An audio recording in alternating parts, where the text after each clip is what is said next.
The blood-red sun dipped below the horizon, as Emma Reeves stood alone in the town's modest church, clutching her bouquet so tightly that the stems snapped beneath her trembling fingers.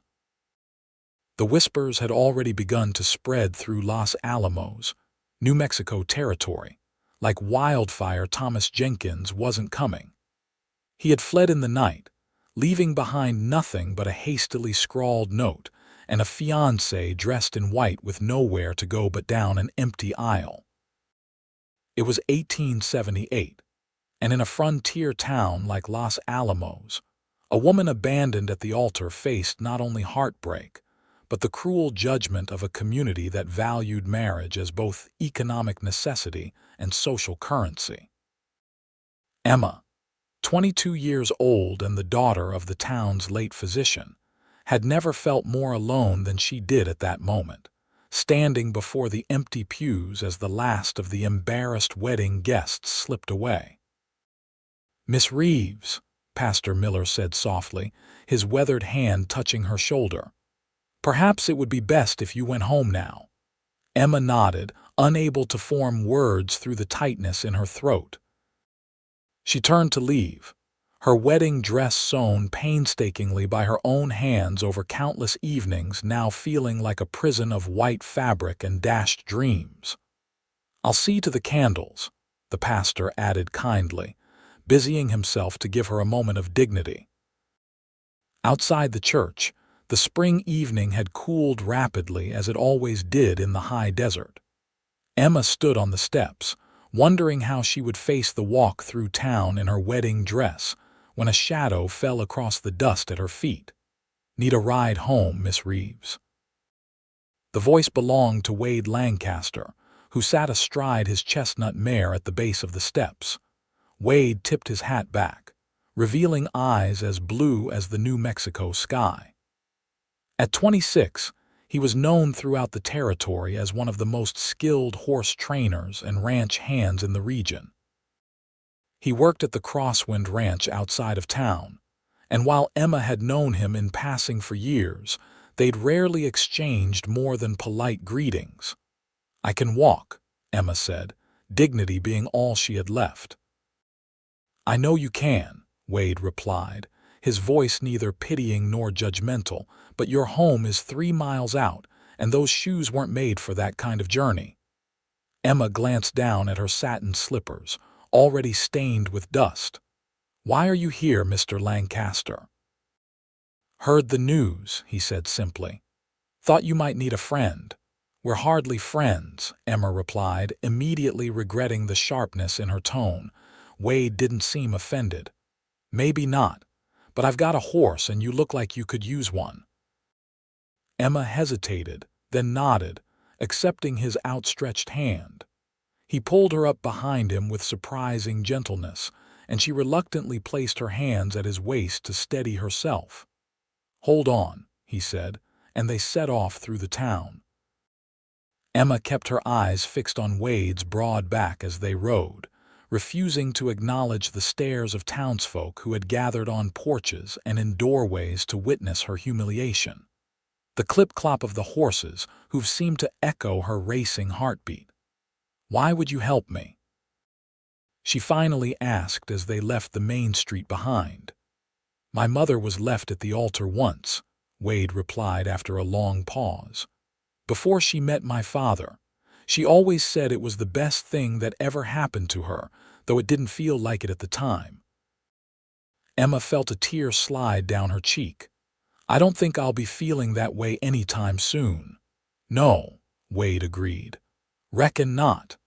They rode the rest of the way in silence, the gathering darkness wrapping around them like a blanket. When they reached Emma's modest homestead left to her by her father who had died the previous winter, Wade helped her down from the horse. "Thank you," Emma said stiffly. Wade nodded. "For what it's worth, Miss Reeves, any man who'd leave you waiting deserves a special place in hell." Before Emma could respond, Wade had mounted his horse and disappeared back down the road, leaving her alone with her thoughts and the empty house that had been prepared for a bride and groom who would never arrive. The next morning, Emma awoke with swollen eyes and a hollow feeling in her chest. Her wedding dress lay crumpled in the corner where she had discarded it, a painful reminder of yesterday's humiliation. She forced herself to rise, to wash her face, to dress in her everyday clothes. Life, as her father had often reminded her, continued regardless of personal tragedy. As she prepared her morning coffee, a knock sounded at the door. Emma braced herself, expecting to find a neighbor bringing unwanted sympathy or, worse, hungry for gossip. Instead, Mrs. Abernathy, the postmistress, stood on her porch with an envelope. "This came for you, dear Mrs. Abernathy said, her eyes soft with concern. "Special delivery from Santa Fe." Emma took the envelope with a murmured thank you, closing the door before the older woman could engage her in conversation. The letter was from the school board in Santa Fe, responding to an application she had submitted months earlier, before Thomas had proposed. They were offering her a position as a teacher, starting in 2 weeks. Emma sat heavily in her father's old chair, the letter trembling in her hands. Before Thomas, she had dreamed of teaching, of having independence in a world where women had precious few options beyond marriage. When he had proposed, she had set those dreams aside, believing that love and security were worth the sacrifice. Now, with Thomas gone and her reputation in tatters, the offer seemed like a lifeline thrown to a drowning woman. Santa Fe was far enough away that the story of her abandonment might not follow her. She could start fresh, build a life on her own terms. By midday, Emma had made her decision. She would sell the house, a task that would be difficult for an unmarried woman, but not impossible. Pack her belongings and leave Los Alamos behind. The pain of Thomas's betrayal was still raw, but beneath it, she felt something she hadn't expected: relief. As if a door she hadn't known was locked had suddenly sprung open. Over the next week, Emma threw herself into preparations. She placed an advertisement for the house in the territorial newspaper, sorted through her possessions, and said polite but distant goodbyes to those neighbors who bothered to call. She avoided the town as much as possible, having supplies delivered rather than facing the pitying glances and whispered comments. On the 7th day after her abandoned wedding, another knock came at her door. This time, it was Wade Lancaster who stood on her porch, hat in hand. "Mr. Lancaster," Emma said, surprised. "What brings you here?" "Heard you're selling up and leaving," he said without preamble. Emma nodded. "I've accepted a teaching position in Santa Fe." Wade's expression remained unreadable. "That's good news then. Congratulations." An awkward silence stretched between them before Emma remembered her manners. "Would you like to come in for coffee?" Wade hesitated, then nodded. "Much obliged." Inside, he sat uncomfortably at her kitchen table while Emma busied herself with the coffee pot. She was acutely aware of his presence, the way he seemed too large for her small kitchen, the clean scent of soap and leather that surrounded him. "I appreciate what you did," Emma said as she placed a steaming cup before him. "Giving me a ride home that day." Wade shrugged. "Wasn't nothing." "It was something to me," Emma insisted. "Most people in town are treating me like I've got the smallpox." A hint of a smile touched Wade's lips. "Folk around here don't know what to do with a woman who doesn't fit their ideas." "And what about you?" Emma asked, surprising herself with her boldness. "What do you think of a woman who was left at the altar?" Wade took a sip of his coffee, considering his words carefully. "I think Thomas Jenkins is the biggest fool this side of the Mississippi." Emma felt heat rise to her cheeks and looked away quickly. "You didn't come all this way to tell me that." "No," Wade agreed. "I came because I heard you're selling this place and I wanted to make an offer." Emma blinked in surprise. "You want to buy my house?" "Been saving for my own place for a while now," Wade explained. Your land's good water access, decent grazing. The house needs work, but I can handle that. I didn't know you were looking to settle down, Emma said, thinking of Wade's reputation as a man who moved from ranch to ranch, never staying in one place too long. A man can't live in bunkhouses forever, Wade replied with a shrug. Time I put down some roots. They discussed the details over the remainder of their coffee. Wade's offer was fair more than fair, Emma suspected, though she had limited experience with such negotiations. They agreed that he would return the following day with the necessary papers and payment. As he rose to leave, Wade paused at the door. When do you leave for Santa Fe? Next Tuesday, Emma replied. The stage leaves at noon, Wade nodded. Safe journey then, Miss Reeves. Thank you, Mr. Lancaster. Emma watched him mount his horse and ride away, wondering why his visit had left her feeling both lighter and somehow more melancholy than before. The next few days passed in a flurry of activity. Wade returned with the paperwork as promised, and they completed the sale of the property with minimal fuss. Emma packed her trunks, wrote letters to distant relatives informing them of her change of address, and tried not to think about Thomas or the future she had once envisioned with him. On Sunday morning, 3 days before her departure, Emma stood at her bedroom window, watching the distant figures of townsfolk making their way to church. She had avoided services since the wedding, unwilling to face the congregation's collective gaze, but today felt different. Perhaps it was the knowledge that she would soon be leaving, or perhaps it was simply that the raw edge of her humiliation had begun to dull with time. Making a sudden decision, Emma dressed quickly in her best Sunday dress, not the blue one she had worn to so many services with Thomas at her side, but a simpler green gown that had belonged to her mother.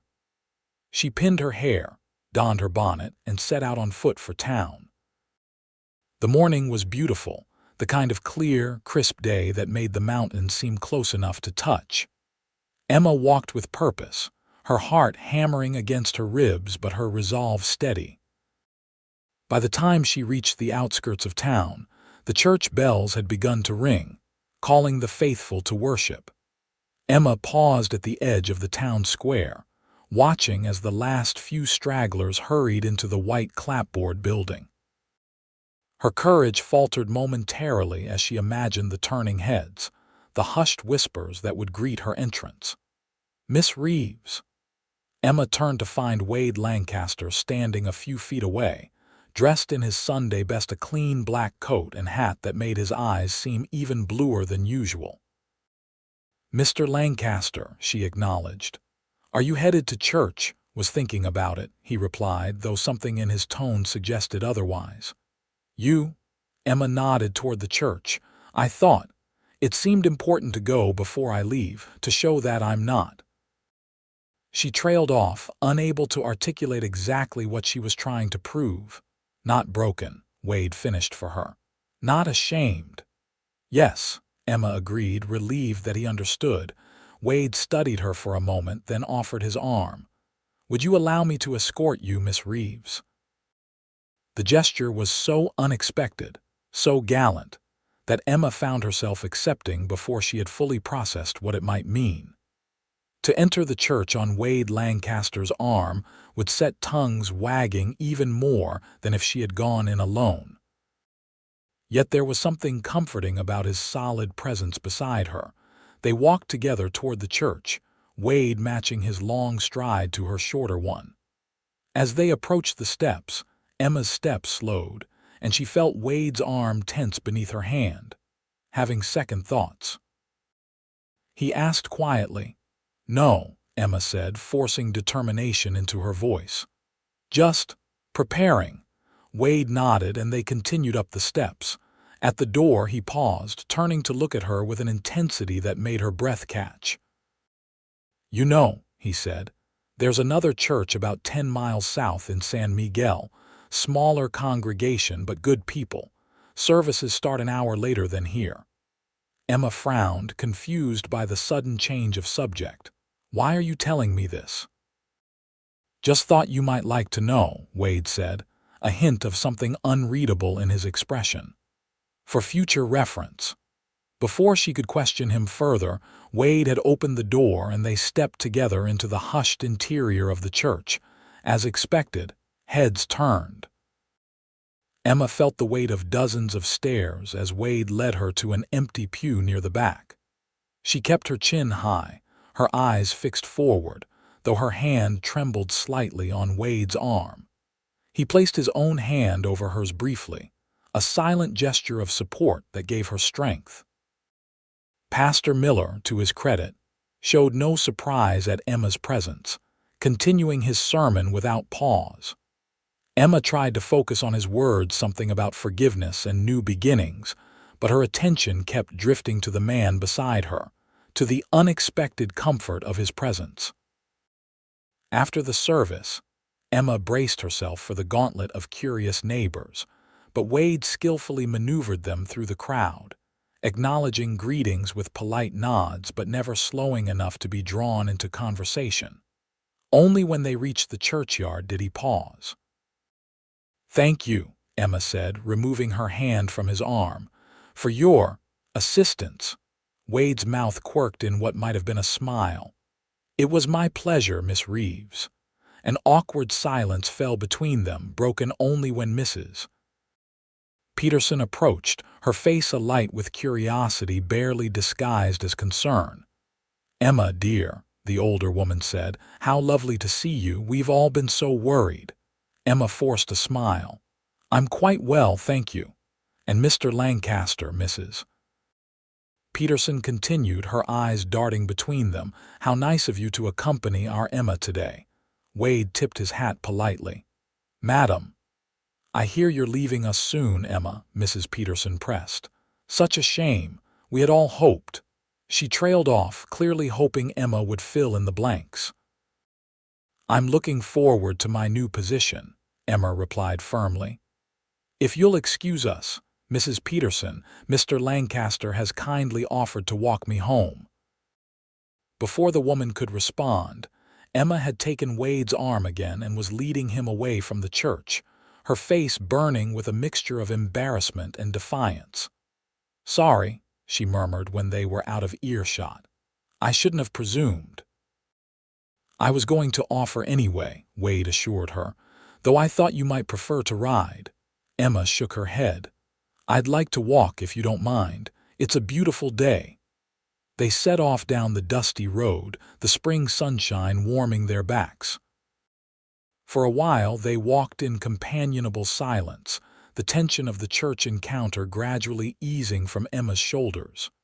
"You handled that well," Wade said eventually. Emma glanced up at him. "Did I?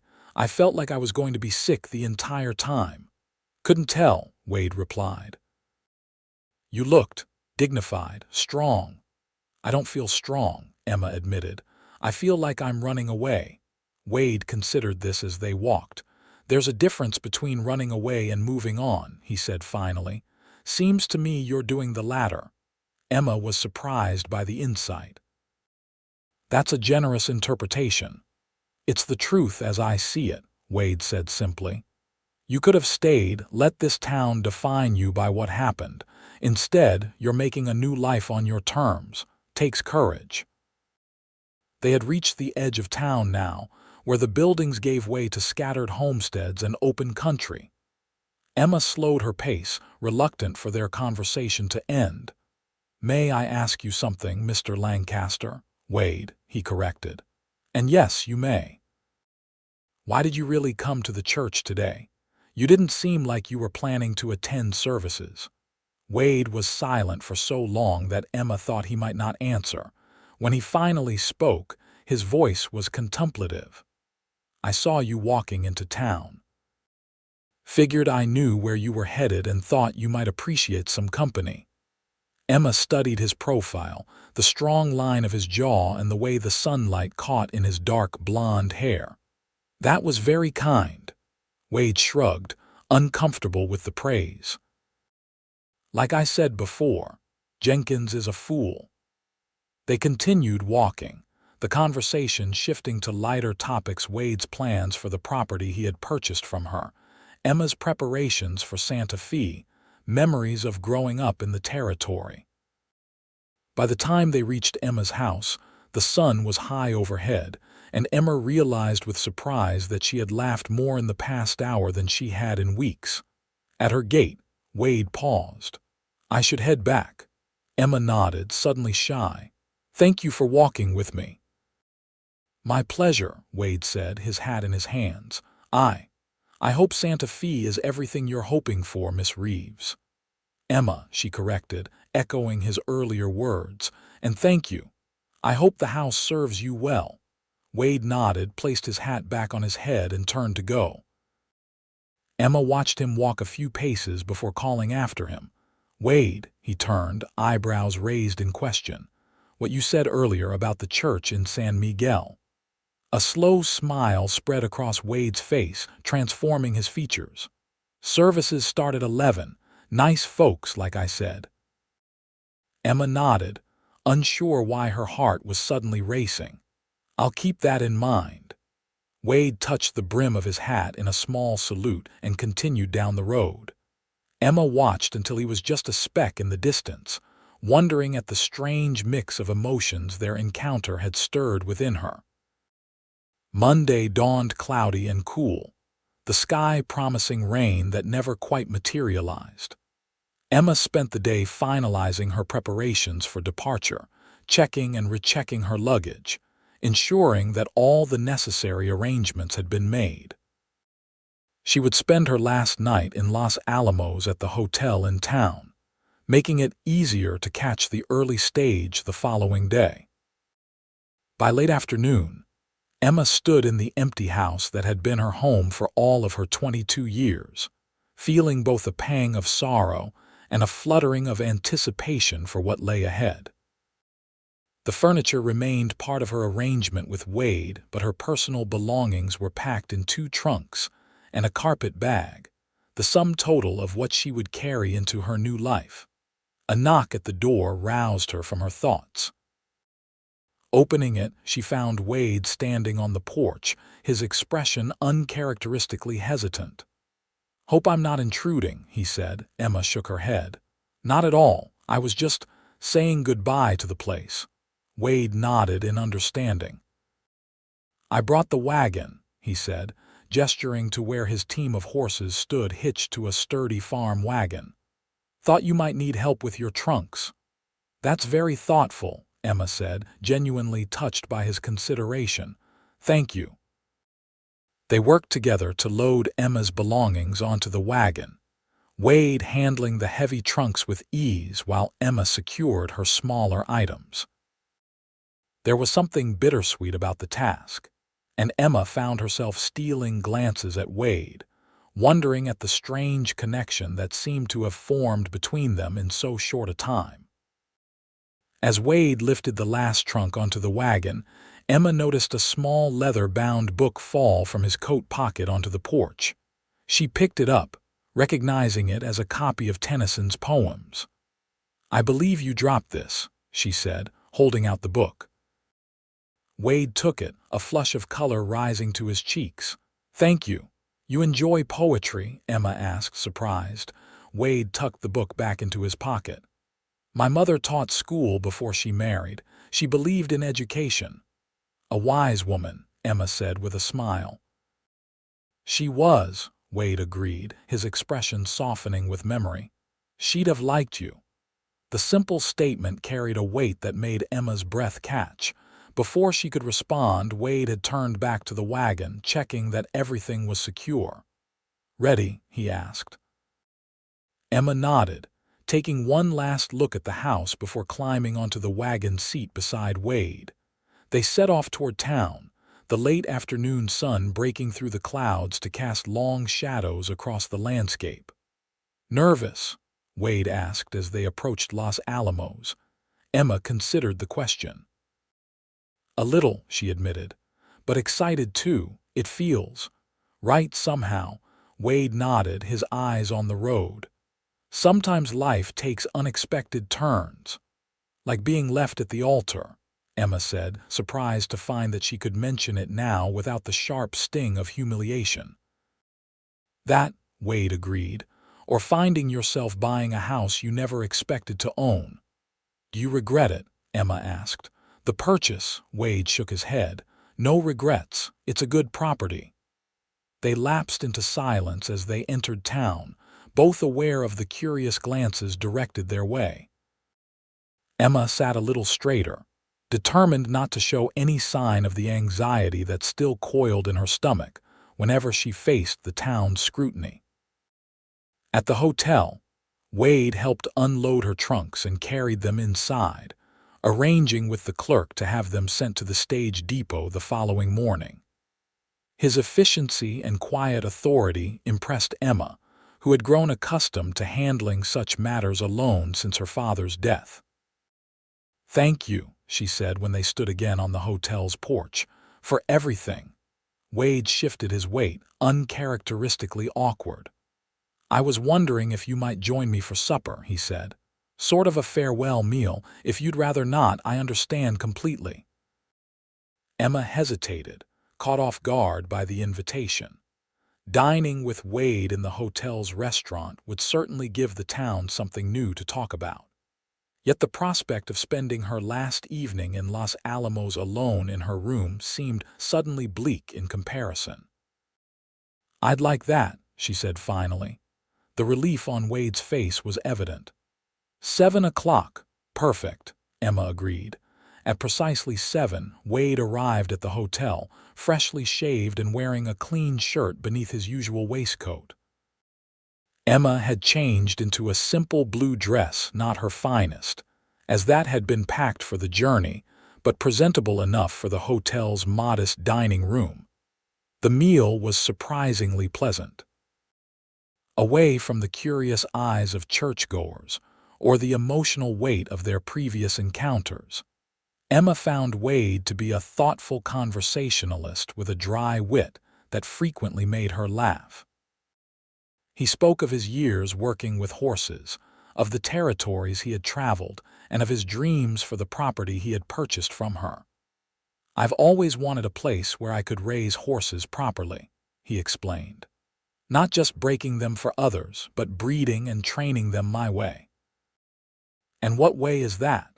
Emma asked, genuinely interested. Wade's face lit up with passion as he described his methods gentler than most, focused on understanding the animal's nature rather than simply dominating it.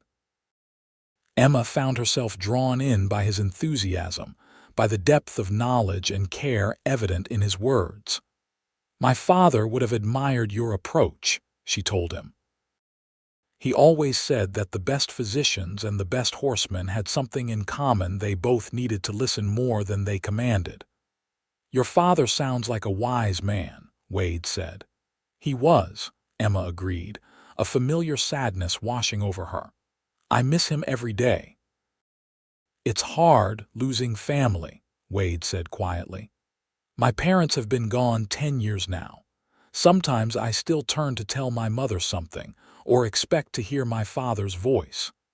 The shared understanding of grief created a moment of connection between them that felt both fragile and profound. Emma found herself wishing, not for the first time, that she had come to know Wade Lancaster before Thomas had entered her life. As their meal concluded, Wade hesitated, seemingly on the verge of saying something important. Instead, he signaled for the bill. "I should let you rest," he said as they walked toward the staircase that led to the hotel's rooms. "You've got an early start tomorrow." Emma nodded, feeling a strange reluctance to end the evening. "Thank you for supper. It was the perfect way to spend my last night here." Wade studied her face in the dim light of the hotel's lobby. "Emma," he began, then stopped, seeming to reconsider his words. "Yes," she prompted. "I just wanted to say." Wade removed his hat, turning it in his hands. "I wish you all the happiness in the world. You deserve it." Emma felt tears prick at her eyes, touched by the simple sincerity of his words. "Thank you, Wade. That means a great deal to me." He nodded, replaced his hat, and with a final good night, turned and walked out of the hotel, leaving Emma with a curious ache in her chest that followed her into her dreams. Morning arrived with a brilliant sunrise that painted the eastern sky in shades of gold and pink. Emma woke early, dressed carefully in her traveling clothes, and checked her room twice to ensure she had left nothing behind. By 7 o'clock, she had taken breakfast and was seated in the hotel lobby, waiting for the stage that would arrive at 8 to carry her to Santa Fe. As the clock ticked closer to her departure time, Emma found herself watching the door with increasing frequency, though she told herself she wasn't waiting for anyone in particular. When 8 o'clock came and went with no sign of the stage or of Wade Lancaster, she tried to quell her disappointment on both counts.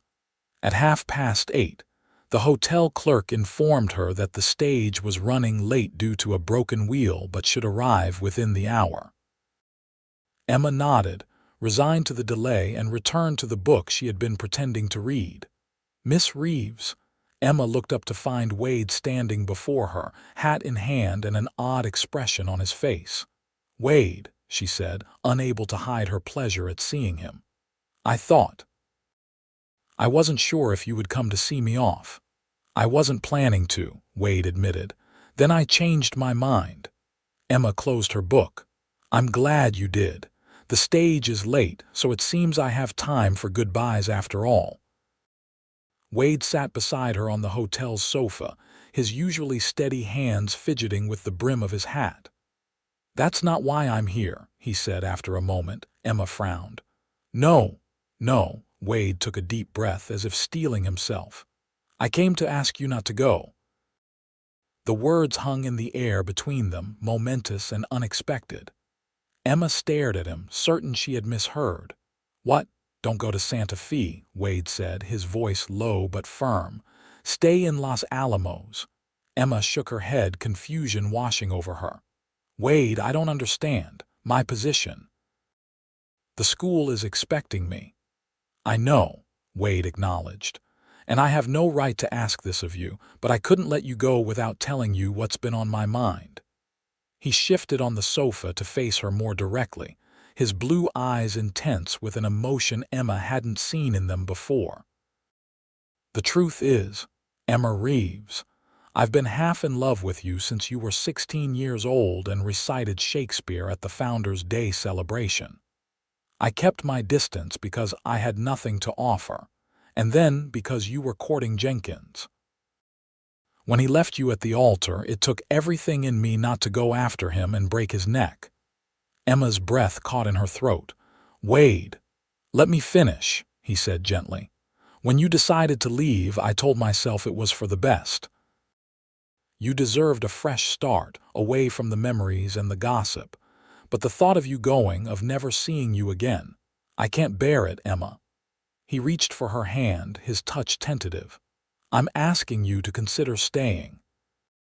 Not for the town, not for what people might say, but for the possibility of what we might be together."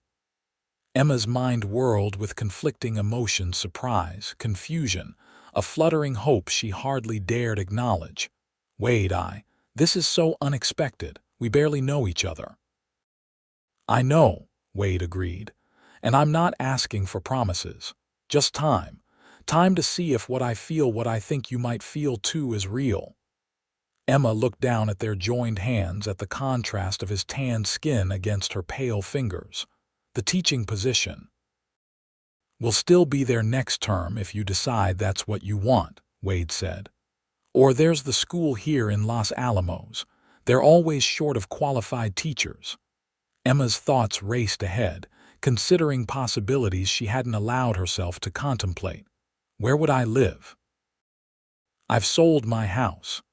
A slow smile spread across Wade's face. "Well, as it happens, I know the new owner. I think he might be persuaded to rent you a room until you decide what you want." Despite the seriousness of the moment, Emma felt laughter bubble up inside her. "That's highly improper, Mr. Lancaster." "Only if we're unchaperoned," Wade countered.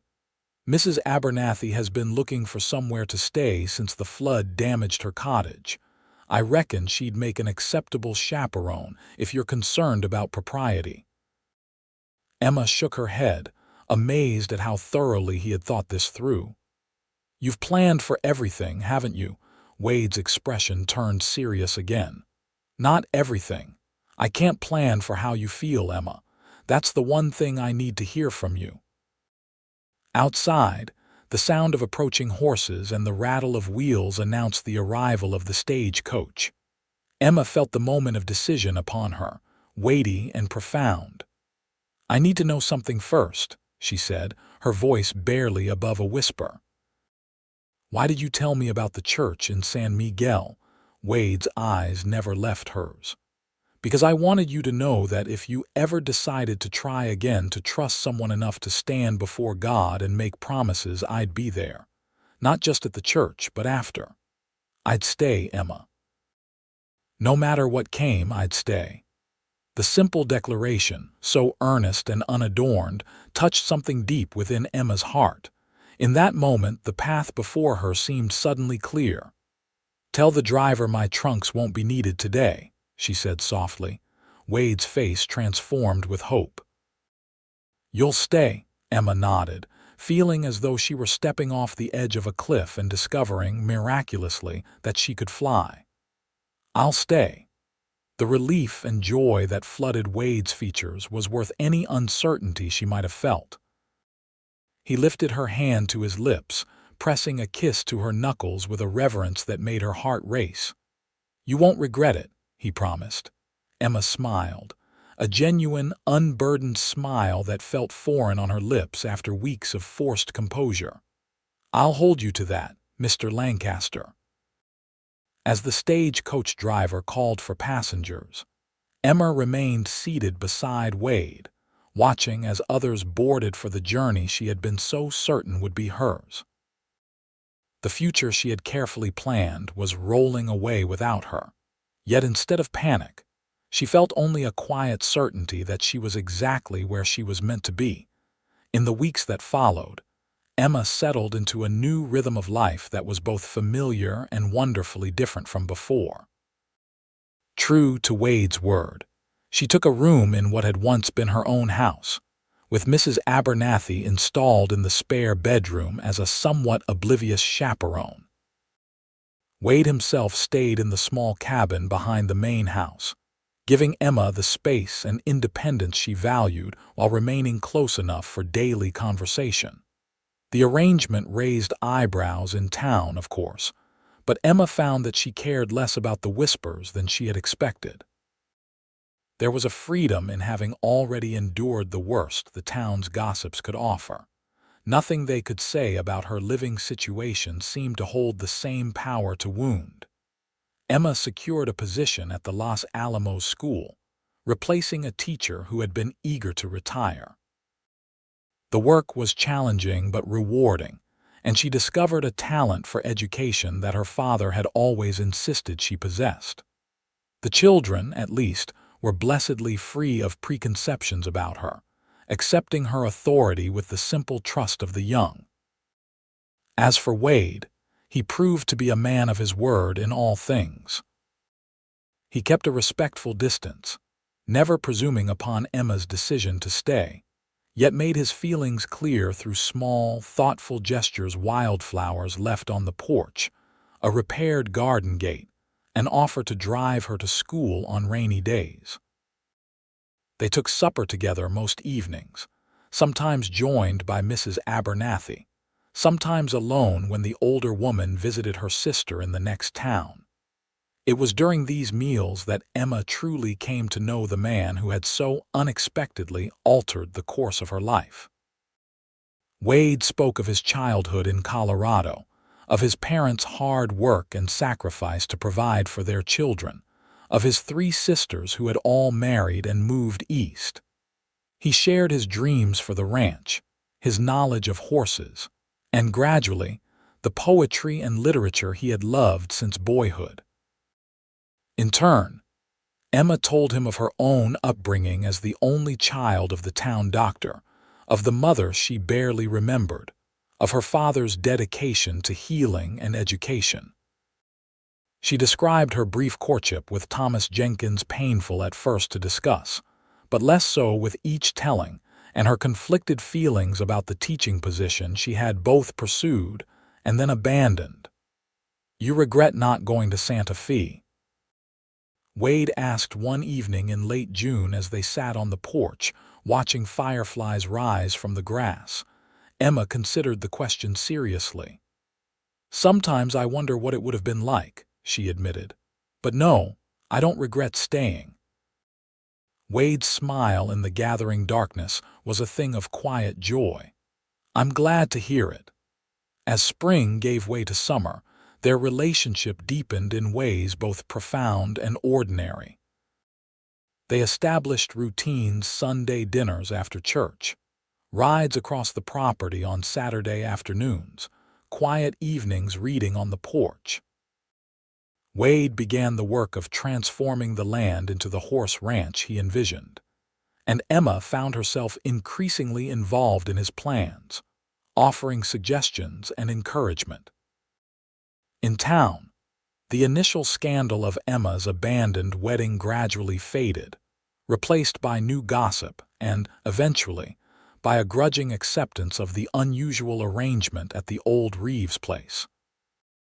Pastor Miller, who had witnessed Emma's humiliation firsthand, became an unexpected ally, making a point to greet her warmly at services and including Wade in invitations to church functions. "People are beginning to accept us," Emma remarked one Sunday in August as they rode home from church. Wade glanced at her, amusement crinkling the corners of his eyes. "Is that important to you?" Emma shrugged. "Not as much as it once was, but it's pleasant not to feel like everyone is waiting for me to burst into tears at any moment." "You never did, you know," Wade said. "Burst into tears, I mean, not where anyone could see." "How do you know?" Emma asked, curious. Wade's expression turned contemplative. "The day of your wedding, after Jenkins didn't show, I was in town. I saw you standing on the church steps, looking like you might shatter into 1,000 pieces, but you held yourself together. That's when I knew." "Knew what?" "That you were the strongest person I'd ever met," Wade said simply. "And that if you'd have me, I'd spend my life making sure you never had reason to be that strong again." The declaration, offered without flourish or expectation, touched Emma deeply. It was, she realized, the closest Wade had come to discussing a future together since the day he had asked her to stay. "Wade," she began, uncertain how to respond to such naked sincerity. "You don't need to say anything," he assured her quickly. "I'm not pressing for promises. I just wanted you to know." Emma nodded, grateful for his understanding, yet increasingly certain that her heart had already made decisions her mind was only beginning to acknowledge. As summer waned, and the first hints of autumn touched the cottonwoods along the creek, Emma found herself thinking more and more of the future. She was happy in her teaching position, respected by her students and their parents. The house, Wade's house now, though she still sometimes thought of it as hers, had become a true home again, filled with conversation and laughter rather than the empty silence that had followed her father's death. And Wade had become essential to her happiness in ways she had never anticipated. His steady presence, his quiet strength, his unexpected gentleness all had worked their way into the fabric of her daily life, until she could no longer imagine a world without him in it. It was Mrs. Abernathy who finally forced the issue, announcing one September evening that her cottage repairs were complete, and she would be returning to her own home the following week. "Of course, I can stay longer if you feel it necessary, dear," the older woman added, peering at Emma over her spectacles. "Propriety being what it is." Emma glanced at Wade, who sat at the far end of the table, his expression carefully neutral. "Thank you, Mrs. Abernathy, but I wouldn't want to impose further on your kindness."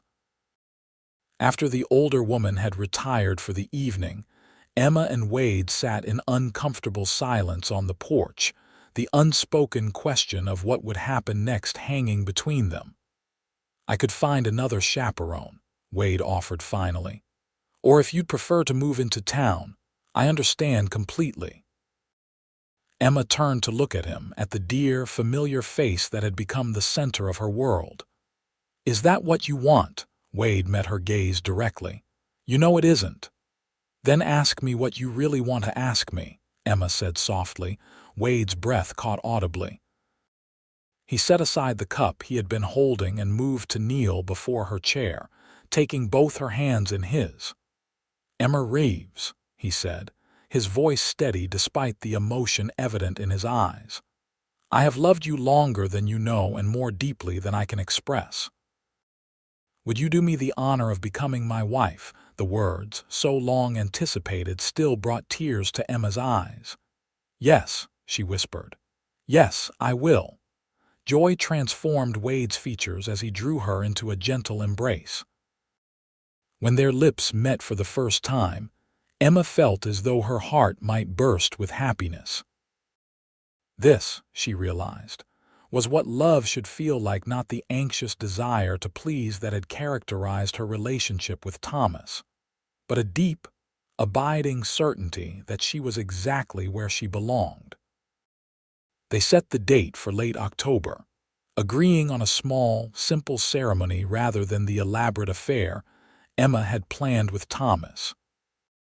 Pastor Miller would officiate, and only close friends would be invited, a decision that relieved Emma, who had no desire to make herself a spectacle for the town's curiosity once again.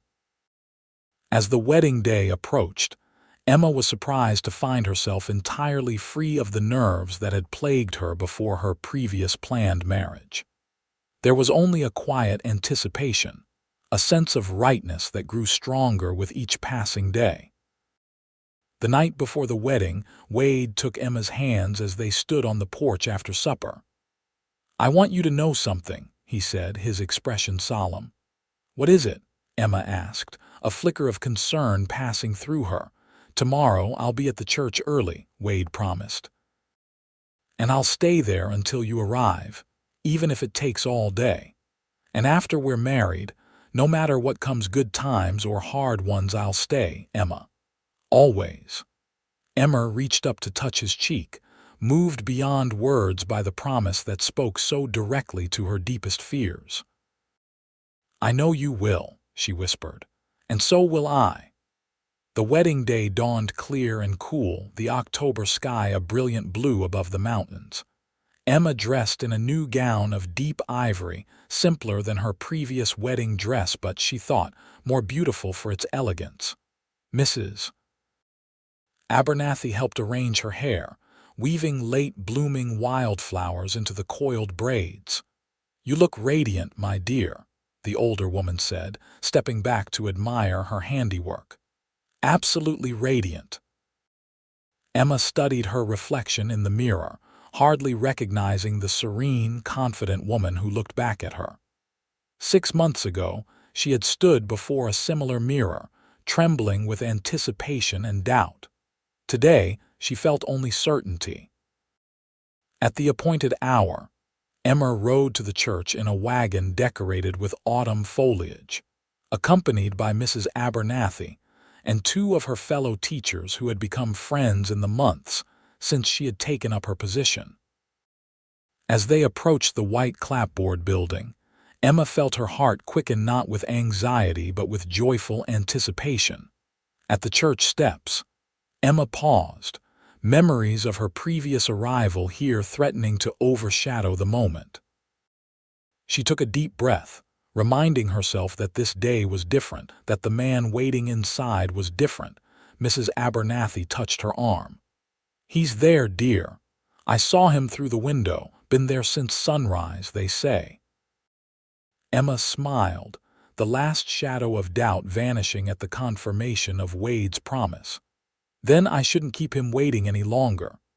She ascended the steps with steady purpose, her friends following behind with her train. At the church door, She paused once more, not out of hesitation, but to savor the moment that stood between her past and her future. When Emma entered the church, her eyes went immediately to the altar where Wade stood tall and straight, watching for her with an expression of such love and certainty that it took her breath away. Unlike Thomas, who had fidgeted and glanced around nervously during their rehearsal, Wade seemed perfectly at peace, as if he had been waiting for this moment his entire life. As Emma walked down the aisle, she saw not the curious faces of the guests, nor the floral arrangements that decorated the small church, but only Wade, the man who had waited, who had promised to stay, who had shown her what real love looked like. When she reached the altar and placed her hand in his, Wade squeezed it gently, a silent communication of all that lay between them. "You came," he whispered, so softly that only she could hear. "Did you doubt I would?"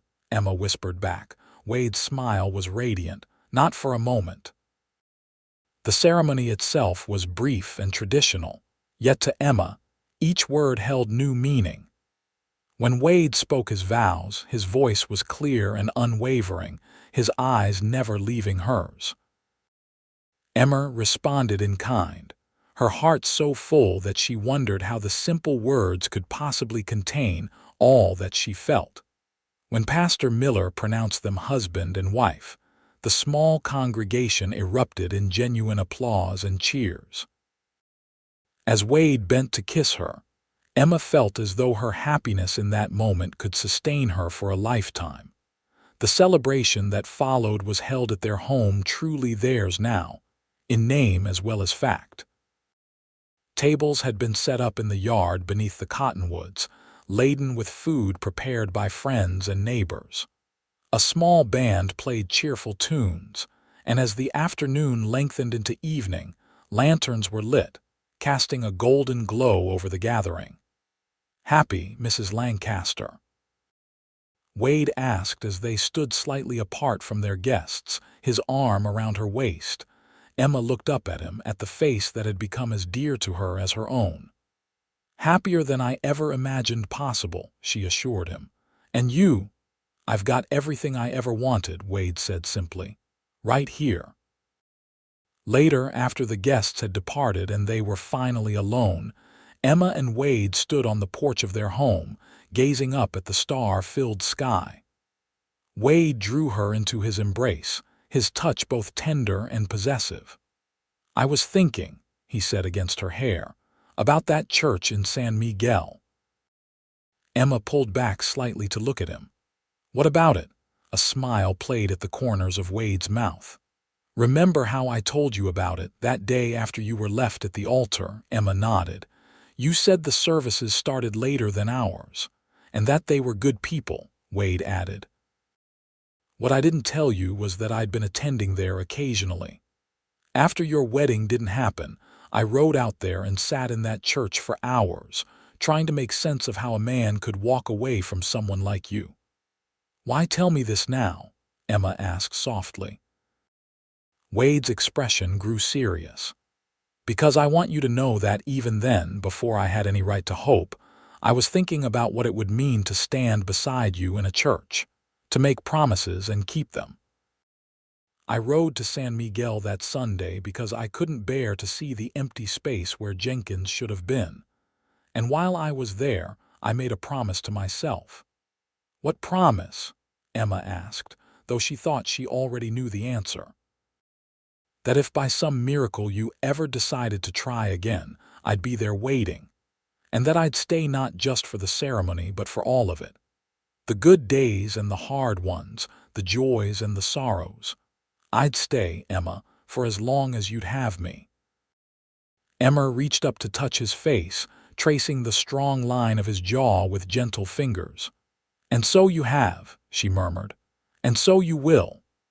"All the days of my life," Wade promised, bending to kiss her with a tenderness that spoke of both passion and reverence. As they stood together beneath the vast New Mexico sky, Emma knew with absolute certainty that this was where she belonged, not in Santa Fe or any other place, but here, in this moment, in this life they would build together. The path that had led her here might have been marked by heartbreak, but standing in her husband's arms, Emma felt only gratitude for every step that had brought her to this unexpected happiness. In the years that followed, the ranch flourished under their combined efforts. Wade's dream of breeding and training horses took shape, his reputation for both skill and integrity spreading throughout the territory. Emma continued teaching, eventually taking over as headmistress of the Los Alamos school, where she implemented progressive methods that earned recognition from educational authorities in Santa Fe and beyond. Their first child, a son they named James after Wade's father, arrived a year after their marriage, followed 2 years later by a daughter, Sarah. The children grew strong and curious in the freedom of the ranch, learning both their mother's love of books and their father's affinity with horses. Thomas Jenkins returned to Los Alamos once, 5 years after he had left Emma at the altar. He came seeking forgiveness, claiming to have reformed his wayward ways, perhaps hoping to find Emma still waiting. Instead, he found her surrounded by a family and a life built on stronger foundations than he could have provided. Emma received him politely, but without regret, secure in the knowledge that his abandonment had ultimately led her to a happiness far greater than she would have found as his wife. When he left town the following day, it was Wade who remarked that sometimes what seems like the worst day of your life can turn out to be the first step toward the best. And on quiet evenings, when the children were asleep and the work of the day was done, Emma and Wade would often sit on their porch, watching the stars emerge above the mountains. In those moments of peaceful companionship, Emma would sometimes think of the young woman she had been, standing alone in a church in her wedding dress, believing that her life was over before it had truly begun. If she could have spoken to that broken-hearted girl, she would have told her to look for the man who waited, not the one who left. To trust in the quiet promise of "I'll stay" over the grandest declarations that proved empty when tested. To believe that love, true love, was not found in dramatic gestures but in the daily choice to remain, to build, to grow together through all of life's seasons. But perhaps, Emma reflected as Wade's arm tightened around her shoulders, it was better that she had had to learn these truths herself. For in the learning, in the journey from abandoned bride to beloved wife, she had discovered not just the happiness of being truly loved, but her own capacity for courage, for resilience, and for a love deeper and more enduring than she had ever imagined possible. And that, she knew with absolute certainty, was a lesson worth every tear, every moment of heartbreak, and every step of the unexpected path that had led her home,